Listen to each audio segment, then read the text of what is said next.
ஜெய ஜெய சங்கர ஹர ஹர சங்கர. ஸ்ரீ மகாபெரியவா சரணம். தெய்வத்தின் குரல் 2ஆம் பாகம். குரு நம்மை நாமாக்குகிறவர். குருகுலவாசம். சாந்தமும் வினயமும் இருந்த வரையில் வித்யை வளர்ந்தது. இப்போது சாந்தத்தை கெடுத்து சலனத்தை கொடுத்து தடுமாற வைக்க எத்தனை உண்டோ அத்தனை சினிமாவும் கதை புஸ்தகங்களும் ஸ்கூலில் படிக்கிற நாளிலேயே வந்து சேர்ந்து விடுகிறது. காமம் புகுந்து விகாரப்படுத்தாத பிரம்மச்சரியம் என்பது படிக்கிறவனுக்கு இல்லை. சாந்தத்தை கெடுத்து சலனத்தை பெரிதாக்க கொடுக்கிற இன்னொரு சத்ரு குரோதம். அதைத்தான் பள்ளிக்கூட நாளிலிருந்தே இன்றைய அரசியல் கட்சிகள் பசங்களுக்கு ஊட்டி வருகிறது. சாந்தம் போய் வினயம் போய் அகம்பாவமும் கர்வமும் வந்த பின் அவற்றோடு கூட உண்மையான வித்யையும் போய்விட்டது. பையன் வீட்டிலேயே டியூஷன் கற்றுக்கொண்டால் பையன் எஜமான், வாத்தியார் சேவகன் என்றே அர்த்தம். ஹாஸ்டலிலும் காலேஜிலும் கூட தான் எஜமான் என்பதால் தான் ஸ்ட்ரைக் பண்ணுகிறான். வார்டனையும் ப்ரொஃபஸரையும் அடிக்கப் போகிறான். ஏனென்றால் இங்கெல்லாமும் முதலில் பையனிடம் கையை நீட்டி பணத்தை வாங்கி கொண்டு விடுகிறார்கள். குருகுலத்திலோ கடைசியாகத்தான் தட்சிணை. இம்மாதிரி விஷயங்களில் பூர்வீகர்களின் சைக்காலஜி நுட்பம் ஆச்சரியமாயிருக்கிறது. பல வருஷம் அவரோடு சேர்ந்து அன்பாக பழகின பின் சிஷ்யனுக்கே எதை தருவோம் எதை தான் தரக்கூடாது என்று நன்றியும் ஆர்வமுமாக இருக்கும். இம்மாதிரி சந்தர்ப்பத்தில் இந்திராணியின் குண்டலத்தை கொண்டு வா, நாகரத்னத்தை கொண்டு வா என்று கேட்ட குருமாரும் உண்டு. ஆனால் இப்படி கேட்டவர்கள் அபூர்வமே.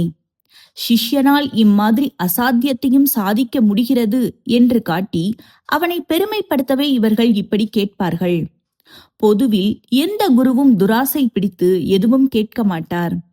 அல்ப சந்தோஷியாக எதிலும் திருப்திப்பட்டு விடுவார். தத்வித்தி பிரணிபாதேன பரிப்ரஷ்னேன சேவையா உபதேக்ஷந்திதே ஞானம் ஞானின தத்வதர்ஷின என்று பகவான் கீதையில் சொல்கிறார்.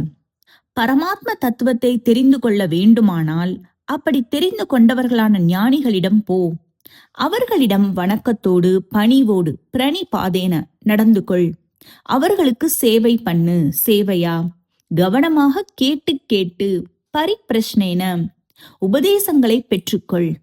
நீ இப்படியெல்லாம் இருந்தால் அவர்கள் நிச்சயம் ஞானோபதேசம் தருவார்கள் என்கிறார். தத்துவதர்சிகளான ஞானிகளை பற்றி சொன்னதால் இங்கே தட்சிணையை பற்றி சொல்லவில்லை, சேவையை மட்டும் சொல்லியிருக்கிறது. தைத்திரிய உபனிஷத்தில் வித்யாபியாசம் செய்விக்கிற குரு இஷ்டப்படும் தட்சிணையை அவருக்கு கொடுக்க வேண்டும் என்று தெளிவாக சொல்லியிருக்கிறது. ஆச்சாரியாய பிரியம் தனம் ஆஹ்ருத்ய. இஷ்டப்பட்ட தட்சிணையை கேள் என்றால் அந்த குருவானவன் துராசை பிடித்து பெரிதாக எதுவும் கேட்டுவிட மாட்டான். சிஷ்ய லட்சணம் மாதிரியே குரு லட்சணமும் உண்டல்லவா? தைத்திரிய உபனிஷத்தில் ஒரு ஆச்சாரியரானவர் சிஷ்யன் படிப்பை முடித்துவிட்டு அகத்துக்கு திரும்பும் போது அவனுக்கு பண்ணும் உபதேசத்தை சொல்லியிருக்கிறது. இதை உபனிஷத் காலத்திய கான்வகேஷன் அட்ரஸ், பட்டமளிப்பு விழா உரை என்று வேடிக்கையாக சொல்கிறார்கள். அதில் சத்தியம் பேசு, தர்மப்படி நட, வேத அத்தியனத்தை ஒரு நாளும் விட்டுவிடாதே, அவரவரும் ஸ்வதர்மப்படியான தொழிலை விடக்கூடாது என்று அர்த்தம். இந்த வேத தர்மம் என்றைக்கும் நடக்க வேண்டியதாதலால் கிரகஸ்தாசிரமம் ஏற்று சந்ததியை உண்டாக்கி அதற்கு இந்த வேத செல்வத்தை அல்லது வேத விதிப்படி அவரவருக்கும் லோக சேமார்த்தமாக ஏற்பட்ட கர்மாவை கொடு. தேவ பித்ரு காரியங்களை ஒரு நாளும் விடாதே. தாயை தெய்வமாக கொள்ளு, தந்தையை தெய்வமாக கொள்ளு, ஆச்சாரியனை தெய்வமாக கொள்ளு, அதிதியை தெய்வமாக கொள்ளு, வேத விதி மீறாத கர்மாக்களையே பண்ணு என்றெல்லாம் சொல்லிவிட்டு குருவானவர் எங்களிடம் நீ எப்பேற்பட்ட நல்ல நடத்தையை பார்த்திருக்கிறாயோ அதன்படியே நீயும் நட, வேறு விதமாக போகாதே என்று சொல்கிறார். இதிலிருந்து குருவாகப்பட்டவர் மிகுந்த நல்லொழுக்கத்துடன் இருந்திருக்க வேண்டும் என்று ஏற்படுகிறது. இப்படி தங்களுடைய நன்னடத்தையை தாங்களே சொல்லிக் கொள்வதும் கூட அகங்காரமாகிவிடும் என்பதால் உடனேயே எங்களை விட சிரேஷ்டமான பிராமணர்கள் எவர்களோ என்று ஆரம்பித்து அப்படிப்பட்ட பெரியவர்களிடம் நடந்து கொள்ள வேண்டிய விதத்தை சொல்கிறார். சிஷ்யன் மாதிரியே ஆச்சாரியனுக்கும் வினயம் இருக்க வேண்டும் என்பதால் சொன்ன வார்த்தைதான் இது. உபதேசம் பண்ணுகிற ஆச்சாரியரும் வாஸ்தவத்தில் ரொம்ப சிரேஷ்டர்தான் என்றே வைத்துக் கொள்ள வேண்டும். என்ன செய்வது, எப்படி செய்வது என்கிற விஷயங்களில் சிஷ்யனுக்கு சந்தேகம் வந்தால் அவன் யாருடைய உதாரணத்தை பார்த்து அதன்படி செய்ய வேண்டும் என்பதை சொல்கிறார். தீர விசாரித்து தெளிவு பெறும் திறமை வாய்ந்தவர்களும் சாஸ்திர முறைப்படியே ஒழுகுபவர்களும் பிரத்தியார் ஏவுதலுக்கு கட்டுப்படாதவர்களும் குரூர ஸ்வபாவம் இல்லாதவர்களும், அதாவது அன்புள்ளம் படைத்தவர்களும் வெறும் விஷய காமிகளாக இல்லாமல் தர்ம காமிகளாக, அதாவது அற வழியிலேயே பற்றுள்ளவர்களுமான வேத வித்துக்கள் எப்படி நடப்பார்களோ அப்படி நட என்கிறார். இங்கே சொன்ன யோக்கியதாம்சங்கள் எல்லாம் உபதேசிக்கிற ஆச்சாரியருக்கும் இருப்பவை, இருக்க வேண்டியவை என்று அர்த்தம் பண்ணி கொள்ள வேண்டும். இத்தனை காலம் இவன் குருகுலவாசம் பண்ணி ஆச்சாரியரோடையே இருந்து அவர் நடக்கிற முறைகளை பார்த்து கொண்டு விட்டான். இப்போது அவரை விட்டு வீட்டுக்கு திரும்புகிறான். இனிமேலும் அவன் இதே ஒழுக்கங்களையே பின்பற்ற வேண்டும் என்பதைத்தான் உபனிஷத்தில் ஆச்சாரியாரானவர் எடுத்து சொல்கிறார். இப்படி நல்ல சீலங்களுடன் இருக்கிற குருவிடம் சிஷ்யனுக்கு ஏற்படுகிற பக்திதான் குருகுல வாசத்தின் உயிர்நிலை. சிஷ்யனுடைய வினயம், இந்திரிய நிகிரகம், பிற்பாடு இவன் படிப்படியாக பெறப்போகிற ஈஸ்வர பக்தி, ஆத்மாபிவிருத்தி எல்லாவற்றுக்கும் மூலதனம் இந்த குரு பக்திதான். இம்மாதிரி பக்தியை தாமாக பெறக்கூடிய ஸ்வய யோகியதை இல்லாத குருவாக இருந்தாலும் சரி, சின்ன வயசில் இவர்தான் உனக்கு தெய்வம் மாதிரி என்று ஒரு குருவிடம் சேர்த்துவிட்டு இவனை பிக்ஷாசரியம் பண்ண வைத்து பிக்ஷா அன்னத்தை அந்த குரு போட்டுதான் இவன் சாப்பிட்டாக வேண்டும் என்று ஒரு ஏற்பாட்டையும் பண்ணிவிட்டால் இதுவே ஒரு பக்தியை உண்டாக்கிவிடும். இப்படி குரு பக்தியோடு கல்வி கற்றால் இப்போது பார்க்கிற மாதிரி அடங்காமை, பல தினிசிலும் அடங்காமை இல்லாமல் ஒருத்தன் கற்ற கல்வி அவனுக்கு வாஸ்தவமாக க்ஷேமத்தை தரும், லோகத்துக்கும் அவனால் க்ஷேமத்தை உண்டு பண்ணும். இதனால்தான் தற்போது போய்க் கொண்டிருக்கிற போக்கு என் ஆசைக்கு முற்றிலும் எதிர் திசையில் இருந்தும் கூட குருகுலவாச கல்வி முறையை எப்படியாவது உயிர்ப்பிக்க முடியுமா என்பதில் நான் ரொம்பவும் விசாரமாயிருக்கிறேன்.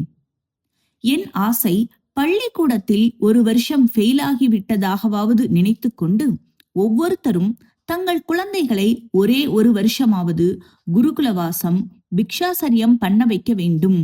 12 வருஷம் என்றால் அடியோடு ஒருத்தரும் கேட்க மாட்டீர்கள். அதனால்தான் ஒரு வருஷம் என்று கேட்கிறேன். சின்ன வயசில் ஒரு வருஷம் இந்த பழக்கம் இருந்தாலும் கூட அதற்கு ஓரளவு நல்ல பலன் ஏற்படும். ஃபெயிலான மாதிரி என்று நான் சொன்னாலும் வாஸ்தவத்தில் இது வேஸ்டாக போகாது. ஒரு வருஷ பிக்ஷாசரிய குருகுல வாசத்தில் மாணாக்கனுக்கு 3 வருஷத்து புத்தி தீட்சண்யம் உண்டாகும். அடுத்த வருஷமே பள்ளிக்கூடத்தில் ஒரு டபுள் ப்ரமோஷன் வாங்கி ஈடு பண்ணி விடுவான். அதோடு குருவிடம் ஒரு வருஷம் தங்கியதில் பிராத ஸ்நானம், விடியற்கால குளியல், சந்தியாவந்தனம் முதலான வழக்கங்கள் படிந்து ஆயுள் பூராவும் நிலைத்திருக்கும். இப்போது ஸ்கவுட் கேம்ப், சாரண முகாம் என்று குழந்தைகளை 1 மாசம், அரை மாசம் வெளியூருக்கு அனுப்புகிறீர்கள் அல்லவா? இதையே கொஞ்சம் விஸ்தரித்து ஒரு ஆச்சாரியனிடத்தில் 1 வருஷமாவது கூட வசித்து பிக்ஷாசரியம் பண்ணி வரும்படியாக ஏற்பாடு பண்ணுங்கள் என்று சொல்கிறேன். இதனால் அநேக நல்ல பழக்கங்கள், கட்டுப்பாடுகள் உண்டாகும். குரு பக்தி என்பதன் துவாரா, அதாவது வழியாக இத்தனையும் ஏற்படும். குழந்தைகளை தங்களோடு வைத்துக்கொண்டு பாடம் சொல்லிக் கொடுக்க பிரியப்படுகிற குருமார்களையும் அவர்களிடம் குழந்தைகளை அனுப்பி வைக்கக்கூடிய பெற்றோர்களையும் சமூக உணர்ச்சியின் மூலம்தான் உண்டாக்க வேண்டும். இந்த சகாயத்தை செய்யும்படியாக உங்களை கேட்டுக்கொள்கிறேன். படிப்பு முடிந்த பின் தட்சிணை தர முடியாத ஏழை குடும்பத்தினருக்காகவும் மற்றவர்கள் தர வேண்டும். அநேகமாக இப்படிப்பட்ட வசதி இல்லாதவர்கள்தான் குழந்தைகளை குருகுலவாசத்துக்கு அனுப்பக்கூடியவர்கள். அவர்களுக்கான சகாயத்தை அங்கங்கே 10 பேர் சேர்ந்து பண்ணினாலும் போதும். தனியாக பெரிய ஸ்தாபனம் என்று ஏற்படுத்தக்கூட வேண்டாம். ஸ்தாபனம் கூடவே கூடாது என்று சொல்வதாக அர்த்தமில்லை. ஆனால் அப்படி பெரிய ஸ்கேலில் நடப்பதற்காக நாம் காத்து கொண்டிருக்க வேண்டாம் என்கிறேன். இப்போது நம்மளவில் சாத்தியமான அளவுக்கு ஆரம்பித்து விட வேண்டும் என்கிறேன். நாம் ஒவ்வொருவரும் சொந்த அக்கறை, பெர்சனல் இன்ட்ரெஸ்ட் காட்டி தன்னால் ஆனதை செய்ய வேண்டும் என்பதே முக்கியம். இந்த மனோபாவம் வருவதுதான் அவசியம். ஜாஸ்தி படிக்க படிக்கதான் ஜாஸ்தி நாஸ்திகம், ஜாஸ்தி அடங்காமை, ஜாஸ்தி அனாச்சாரம் என்று இப்பொழுது கொண்டு விட்டிருக்கிறது. இந்த நிலைமை மாற வேண்டுமானால் அதற்கு வழி ஒரு உதாரணத்துக்கு காட்டவாவது, மியூசிய காட்சி வஸ்து மாதிரியாகவாவது குரு பக்தி என்பதை ஏற்படுத்தி காட்ட வேண்டும். குருகுல வாச படிப்பு முறையில்தான் குரு பக்தி இருந்திருக்கிறது. போன தலைமுறை வரையில் சங்கீதம் ஒன்றிலாவது குருகுல வாசம் இருந்தது. இப்போது அங்கேயும் போய்விட்டது. எனவே நாம் இதில் முயற்சி எடுக்க வேண்டும். யார் வருவார்கள் என்று முயற்சி பண்ணாமலே இருந்துவிடக்கூடாது. மனப்பூர்வமாக முயற்சி பண்ணினால் 10 பேராவது பலன் அடையாமல் போக மாட்டார்கள். ஈஸ்வர பக்தியும் அந்த ஈஸ்வர பக்தி வாஸ்தவமாக ஏற்பட்டு நிலைத்து நிற்பதற்கு வழி செய்கிற குரு பக்தியும் அழிந்து போகாமல் இருப்பது லோகக்ஷேமத்துக்கு ரொம்ப அவசியம்.